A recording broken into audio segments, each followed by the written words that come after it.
Assalamualaikum warahmatullahi wabarakatuh. Saya Febiola Aliza Kusuma dengan NIM 091. Saya akan mempresentasikan tentang pengukuran produktivitas dengan pendekatan POSPA. Yang pertama, saya akan menjelaskan tentang definisi dan pengertian model prospek.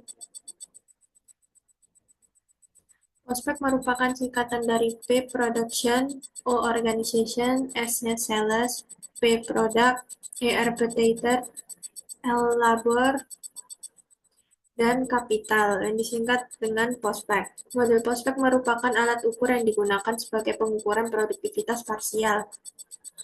Model prospek mengevaluasi beberapa faktor, antara lain mengevaluasi sumber daya berdasarkan alokasi dana produktivitas dengan elemen-elemen yang diukur yaitu produksi, penjualan, organisasi, tenaga kerja, produk, dan modal.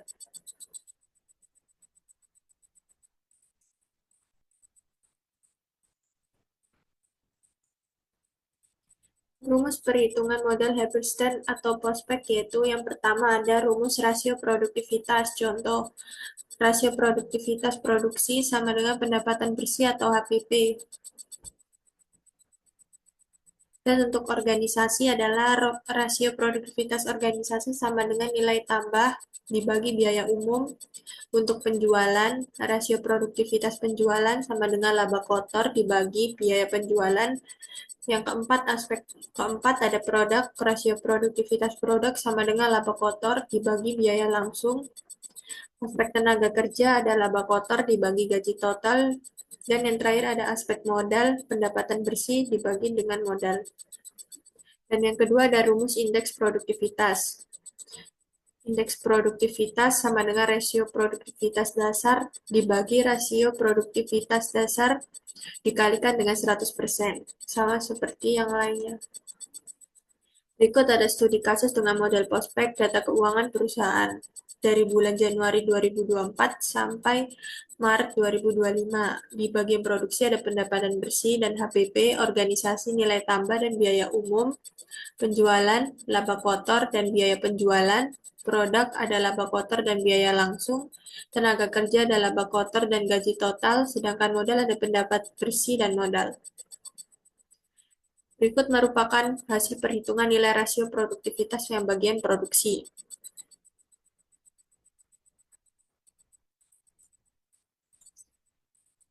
Bagian rasio produktivitas produksi di bagian Januari 2024 didapatkan 5,49 sampai dengan Maret didapatkan 1,13.